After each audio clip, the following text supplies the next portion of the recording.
To provide some context, I've been wed to my husband for 5 years, and we have been a couple for 7 years in total. For privacy, I'll call us Jeff and Justine. Our paths first crossed during our second year at community college. I achieved a 2-year degree in office management, whereas Jeff pursued a 4-year degree in business administration from a university that provided remote classes at our community college.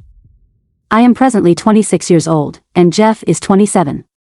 We had planned to start a family later this year, dreaming of having 4 children, ideally 2 boys and 2 girls. Our marriage was very happy, and both of our families had a deep affection for us. However, I made a considerable mistake. I developed a close relationship with someone often referred to as a work husband. In my case, it was a delivery driver for one of the major delivery companies servicing our office. To keep his privacy, let's call him Byron. Byron is 25 years old and single. He had been making deliveries to my office for nearly 2 years. From the moment we first met, there was an undeniable connection, not a romantic one, but a strong chemistry that is hard to articulate. I felt drawn to him, and we often chatted for at least 10 minutes each time he delivered. I eagerly awaited his visits, making sure to be at the front when he arrived. One day, our conversation took an unexpected turn.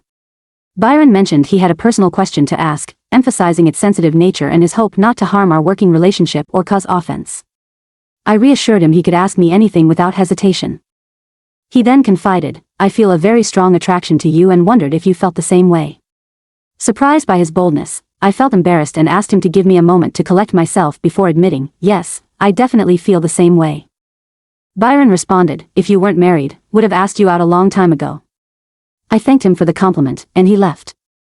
That was the end of it. Over the following week, our interactions were brief and somewhat awkward during his deliveries. I felt worried and guilty, thinking I might have crossed a line. At home, Jeff and I were happily enjoying our married life. I want to clarify that I was entirely content with Jeff as my lover, friend, and husband, and I believed he felt the same about me. However, I made the mistake of entertaining thoughts about having both my loving husband and some kind of relationship with Byron beyond our work conversations. I later found out this is sometimes referred to as cake eating. I began researching the topic and came across articles on polyamory and open marriages. Initially, I found these ideas absurd and distasteful, so I didn't explore them further at that time. I also knew that my husband would not be open to such an arrangement, and even if he were, it would strain our marriage and lead to disapproval from both of our families, something I wanted to avoid.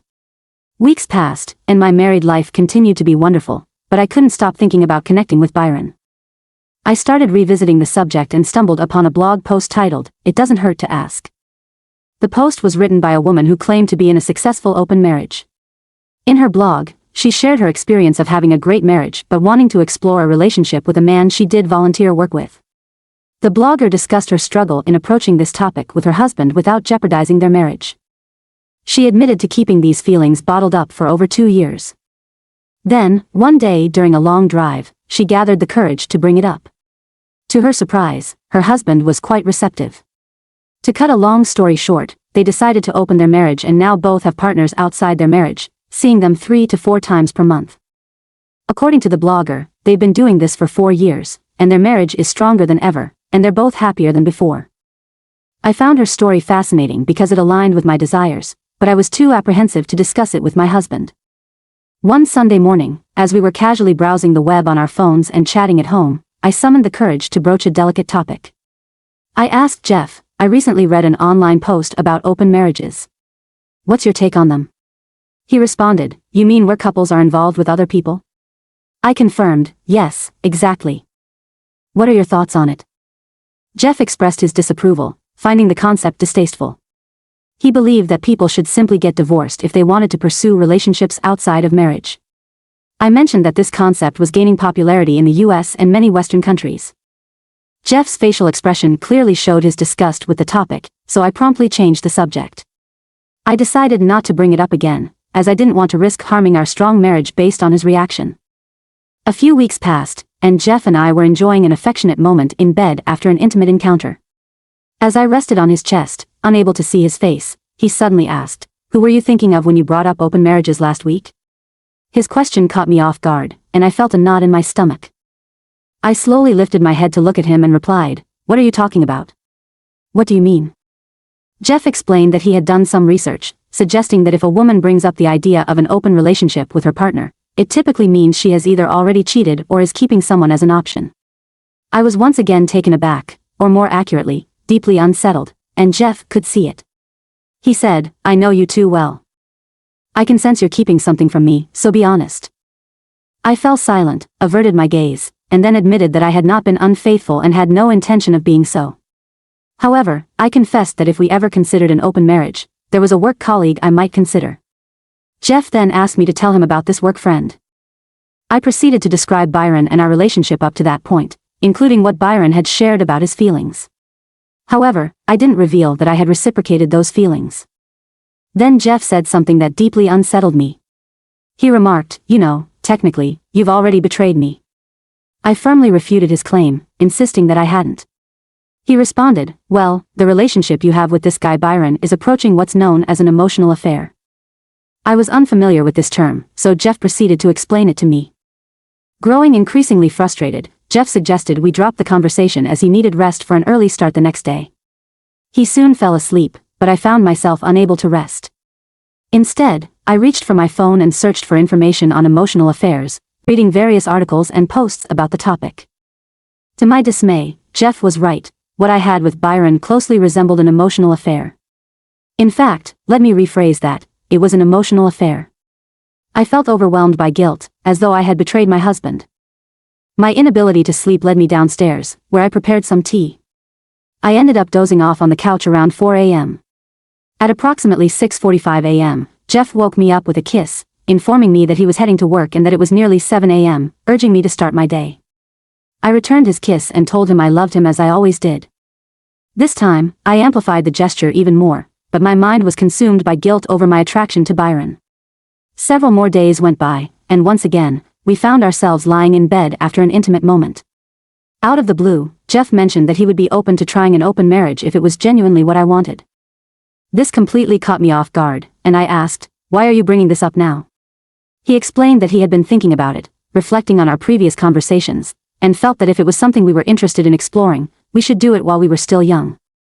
I expressed my interest but made it clear that I would never do anything to jeopardize our marriage because Jeff was the most important person in my life. Jeff responded by saying, "If our love bond is strong, it will withstand infidelity." I pointed out that a mutual open relationship isn't considered infidelity since both partners agree to it. However, he didn't acknowledge that and simply said, "Consider our marriage to be open starting right now." This took me by surprise, and I urged him to slow down, emphasizing the need to establish ground rules. He mentioned 3 ground rules. 1. We needed to communicate in advance when and with whom we were going to be involved. 2. After any encounters, we had to share the fact with each other without going into explicit details. And 3. We must use protection for all intimate activities without exceptions. I agreed to these stipulations and suggested a couple more. 4. That we keep our open marriage confidential. And 5. That we promise our extramarital relationships would not harm our marriage and we would remain committed to each other. However, Jeff couldn't agree to these additional points. When I asked why, he simply stated that he couldn't and didn't want to discuss it. I felt uneasy about this situation because it was unlike Jeff's usual character. Despite my concerns, I cuddled up to him, and we fell asleep. My conversations with Jeff left me feeling uneasy about the idea of an open relationship, as if he had some hidden motive. So for the next month, I didn't pursue the open relationship, and we continued to live our lives as usual. During this time, I distanced myself from Byron at work, engaging only in brief, superficial discussions about topics like the weather and our busy schedules. Then one day, Byron expressed that he missed our conversations and asked what was bothering me. I explained that I had been busy both at the office and at home, which left me with little time for our chats. Internally, I debated whether to disclose my open marriage to him. Ultimately, I decided to do so, but I deeply regret it now, recognizing that the office wasn't the appropriate place for such a conversation. I proposed meeting for a drink after work. He agreed, and we arranged to meet at a local bar with outdoor seating due to the pleasant early spring weather. During our meeting, I revealed my recently open marriage and directly asked him if he would be interested in a relationship with me. Without hesitation, he enthusiastically agreed and shared that he had been eagerly awaiting my decision, respecting my space without any pressure. He admitted that he had been dreaming about me for months. Much of our conversation during the meeting revolved around intimate topics. It was a Tuesday, and we decided to meet the following day at his apartment right after work. I stressed that I needed to leave by 6:30 p.m. to prioritize my husband. That evening, I prepared a delightful dinner for Jeff, and afterward, I disclosed my conversation and the upcoming meeting with Byron. I explained that we had scheduled a date for the next day and asked if he was still comfortable with our open marriage. Jeff seemed taken aback and asked, "So you're going to meet him tomorrow?" I confirmed this but reassured him that we could still reconsider because he and our relationship were my main focus. Jeff agreed to proceed, though with a somewhat distant and stiff hug, unlike our usual embrace. I attributed this to nervousness. We didn't engage in much conversation that night as Jeff was busy working in his office, and I had office work to attend to as well. We went to bed, and I cuddled with him, attempting to initiate intimacy, but he declined, citing fatigue and the need for sleep. The next morning, when I woke up, Jeff had already left and sent me a text explaining he had an early meeting and forgot to inform me about it. He assured me he'd see me later that night. This behavior was unusual for him, but I brushed it off, got dressed, and headed to work. I wore a cute outfit that day, knowing that Byron and I would be meeting after work. Throughout the day, I texted Jeff, but he didn't respond. I contemplated canceling my date with Byron, a decision I now deeply regret. However, at 4:17 p.m., I received a text from Jeff expressing his love and confirming our plans for the evening. I felt relieved and took this as a signal from him to proceed. Byron and I met, and the physical encounter was satisfying, though not quite reaching the level of fulfillment I experienced with Jeff. There were no feelings of love, but the sheer lust and the taboo nature of our actions made it very thrilling. I left his place after about an hour and a half and arrived home just after 6:40 p.m. To my surprise, Jeff was not home yet. I was okay with this as it gave me time to shower and wash my clothes to remove the scent of Byron's cologne. I didn't want Jeff to detect it. Despite feeling physically fulfilled, I was overwhelmed by guilt, shame, and remorse. I just felt dirty. I had a genuine inner conflict and was nervous. I decided to prepare a quick but special dinner for Jeff, lighting candles to set the mood. I wanted to ensure that he understood how much I loved him and that the physical encounter with Byron meant absolutely nothing to me. It was purely physical and nowhere near the level of love and physical satisfaction I share with him. I was hoping that our night would conclude with us making love. I understand that some of you might view this as selfish and outright distasteful, but please keep in mind that I used protection for everything I did with Byron, and there was no exchange of bodily fluids of any kind. At 7:30 p.m., Jeff still hadn't returned home, so I attempted to call him, but it went straight to voicemail. I sent him a text stating that I was home and had dinner waiting. I received no response. It was now 8:50 p.m., and I was growing worried. I continued calling him, leaving messages, and sending texts. Around 9:30 p.m., I received a text from him saying not to wait up as he would be home late. I asked where he was and who he was with, but he didn't reply. Exhausted, I eventually fell asleep after midnight.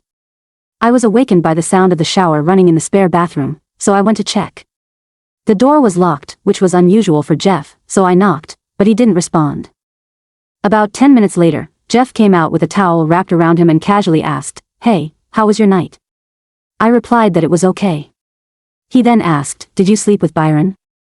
I requested that he not use that word but admitted that, yes, we had been together. I asked him where he had been, and he explained that he had spent the night out at several bars and had been dancing. When I mentioned the scent of perfume on his discarded clothes, he responded, "That's not important because I didn't sleep with her." I asked, "Who is this per?" He argued that since they hadn't been intimate, he didn't need to reveal her identity to me. Jeff had never used such explicit language with me before, which raised serious concerns. I then questioned why he had used the guest bathroom for a shower, and he replied that he would be using the guest bedroom and bathroom until I had taken 2 STD tests. This devastated me, and I exclaimed, "What? This wasn't part of our agreement." I made sure Byron used protection for everything we did. He responded, "Have you never heard of oral HIV or oral herpes? I'm not getting within 6 feet of you until you get the all clear. Consider it my version of social distancing." I was deeply upset, tears streaming down my face. I told Jeff that I wanted to close the marriage because this was the last thing I wanted to happen. Jeff firmly stated, "No way. You got what you wanted, and now I'm going to get mine." Amid my tears, he mentioned that he was heading to bed, emphasizing an early meeting and the need for rest. I stayed awake most of the night, crying my heart out, and eventually fell asleep on the couch. When I woke up, Jeff had already left quietly, sending me a text that said, "Don't wait up for me." I tried calling him, but he didn't answer. I sent texts and left messages throughout the day, but he didn't respond. I felt sick and like I was losing my mind, believing that I had likely ruined my marriage. There were no deliveries that day, so I didn't see Byron. However, I called him at 4:30 p.m. and asked if we could meet that night. He agreed, noting that I sounded upset. I told him I was and that we would discuss it when I arrived at his place. During our meeting, I expressed my desire to end our relationship, acknowledging that it had been a significant mistake because I loved my husband and wanted only him. I explained everything to Byron, and he understood. He requested one final encounter and promised he would have no further personal interactions with me, limiting our exchanges to work purposes only. I agreed, and we had a brief encounter, just plain missionary, lasting less than 10 minutes. Afterward, he remarked, "That was terrible. You just lay there like a tree trunk." I apologized and admitted that this whole situation was a huge mistake and not his fault. I got dressed, gave him one final hug, and left. As I was leaving, Byron said, "I'll never understand women like you." I asked what he meant, and he simply replied, "Nothing, no comment," with a look of complete disgust on his face. I quickly departed, tears streaming down my face during the entire drive home. How could I have been so foolish? I had destroyed my marriage, and for what? For absolutely nothing. I felt like the most foolish person on the planet and, once again, just felt dirty. Jeff didn't return home until 1 a.m. that night. I felt sick knowing that I had single-handedly ruined my life. On Friday, Jeff repeated the same behavior, leaving before I woke up and texting me not to wait up for him. This emotional distance and coldness were devastating to my soul. I loved spending time with my husband in the mornings, evenings, and weekends, preparing his meals, cuddling, going for walks after dinner, and simply chatting about trivial matters.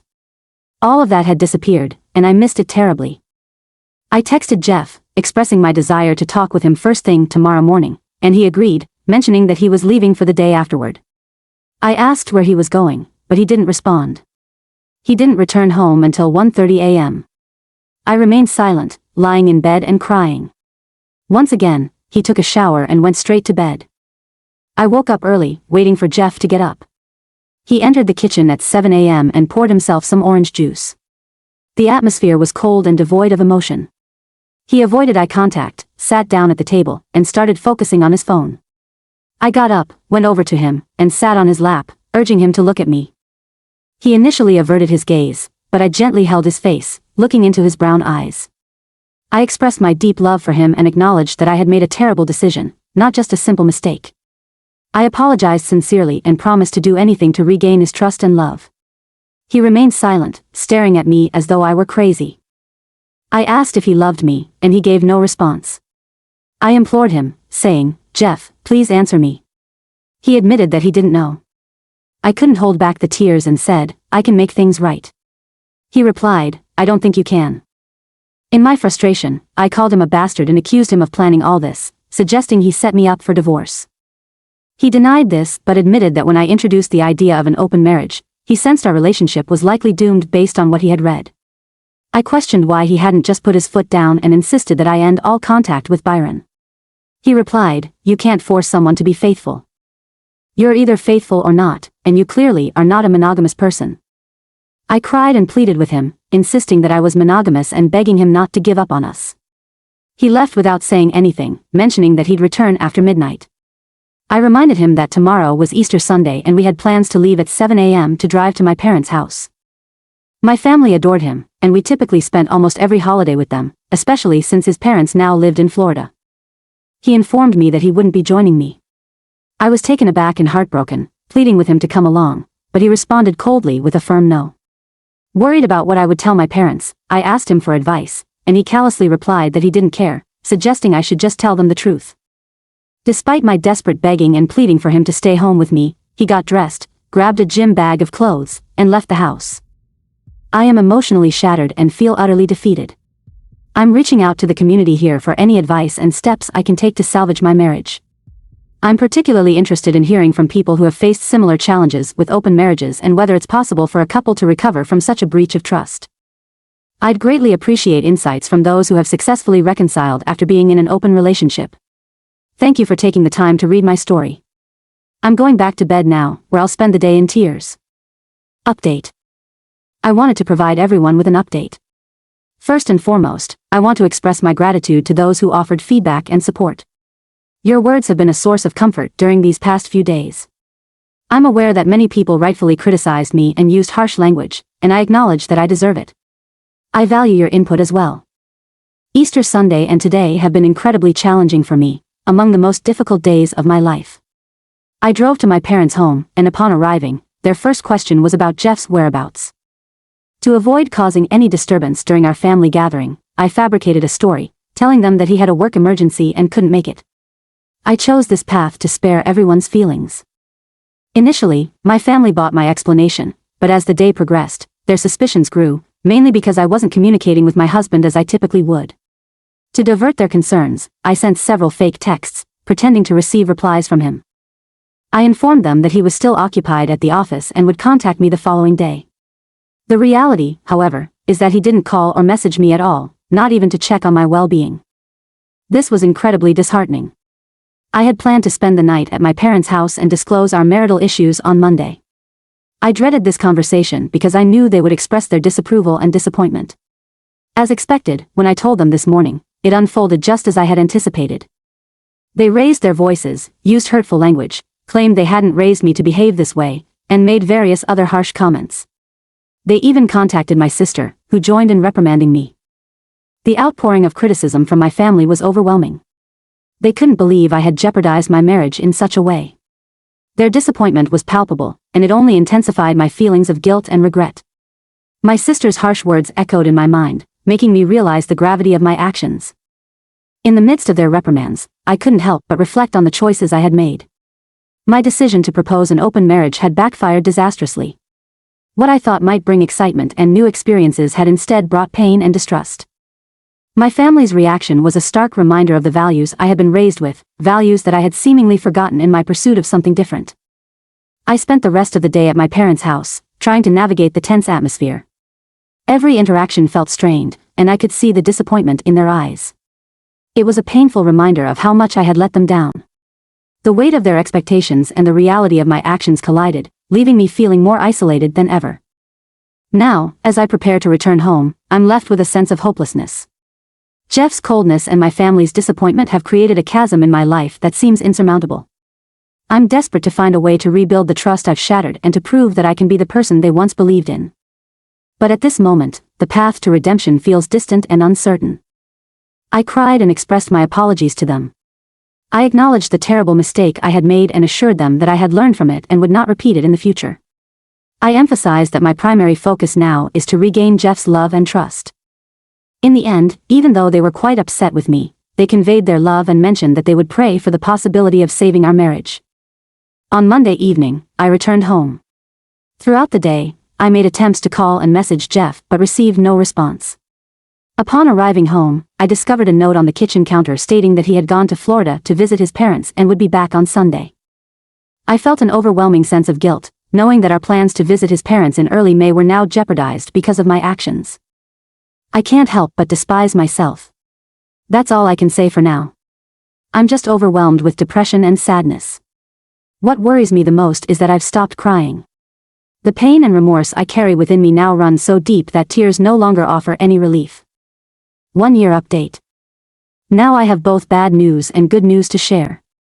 First, the bad news: I am divorced. The divorce was finalized back in December. In the end, Jeff decided that he couldn't continue the marriage after my involvement with another man. He expressed that he could never trust me again and felt uncomfortable being seen in public with me. He believed that getting a divorce restored his sense of masculinity. I disagree with this perspective because I believe he never lost his masculinity. It's worth noting that only our families know about my brief connection with Byron. No one else is aware of it. Now for the good news, or rather, the great news. Jeff and I started dating again last month. We rekindled our relationship on Valentine's Day, and it has been amazing. We see each other only when he wants, which amounts to about once a week. Interestingly, our passion and chemistry are even stronger than when we first got together 7 years ago. Jeff has made it explicitly clear that our relationship is purely physical and that we will never be married, live together, or be a couple again. Further reflections. As I look back on everything that has happened, I realize how much I have grown and learned from my mistakes. The initial heartbreak and turmoil were overwhelming, but they forced me to confront my actions and their consequences head-on. I had to rebuild my life from the ground up, focusing on becoming a better person and understanding what truly matters in a relationship. Despite the pain, I am grateful for the support I received from my family. Their tough love and stern words were difficult to hear, but they helped me see the gravity of my actions. My sister's involvement, although harsh at times, was also a wake-up call that I needed to reevaluate my priorities and make amends for my wrongdoings. Jeff's decision to end our marriage was devastating, but it also gave me the opportunity to reflect deeply on what I value in a partnership. Our new relationship, though unconventional, has brought a new level of intimacy and understanding between us. The boundaries he set are clear, and I respect them, knowing that this arrangement is what works best for us now. As I move forward, I continue to focus on self-improvement and learning from my past. I hope that by sharing my story, others in similar situations can find solace and perhaps avoid making the same mistakes. Rebuilding trust takes time and effort, but it is possible with honesty, communication, and a willingness to change. Thank you for taking the time to read my story. Your support and advice have been invaluable, and I am eternally grateful for the kindness and understanding I have received from this community. That's my latest update, and I might not post again unless something significant happens. However, I would genuinely appreciate your thoughts on my situation. Do you think I'm making a mistake by dating Jeff again? Should I consider moving on, finding new love, and starting a family with someone else instead? Just to clarify, Byron is no longer in the picture and never truly was. He was a regrettable choice, a mistake I have no intention of repeating. Thank you, and I hope you have a wonderful St. Patrick's Day. Now, that was quite a story. Let's move on to another exciting one. Stay tuned as we dive in. I'm a 26-year-old woman, and I find myself in a situation that's a bit embarrassing to explain. My husband, who is 28, and I have been together for over 5 years, including our 4 years of dating before marriage. We both come from the same small town and were part of the same social circle. About 2 years ago, we moved to the city because my husband had to relocate for work, but we still visited our hometown occasionally. During last Christmas, we returned to our hometown to celebrate with our families. It was then that I discovered some of my husband's old friends were also in town, and he had invited them over for dinner. I was more than happy to host them. However, when I met my husband's childhood friend, who had a charming boyish smile that captivated me, I began to feel a longing for something more in life. On Christmas Eve, we couldn't help but exchange meaningful glances. I noticed how he would discreetly check me out whenever I stood up, and it oddly boosted my ego.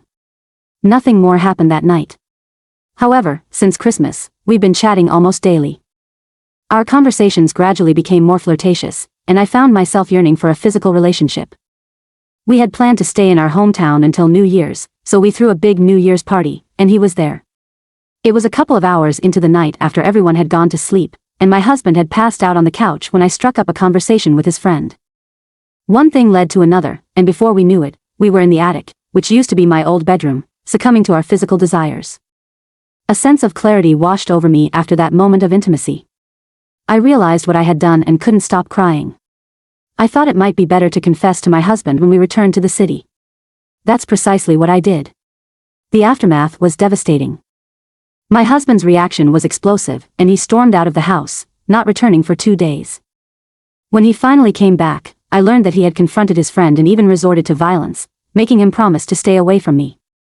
After he had calmed down, he expressed his willingness to work on our relationship, which brought me a sense of relief. We attended therapy for 2 months after the incident, putting in a lot of effort to give our relationship another chance.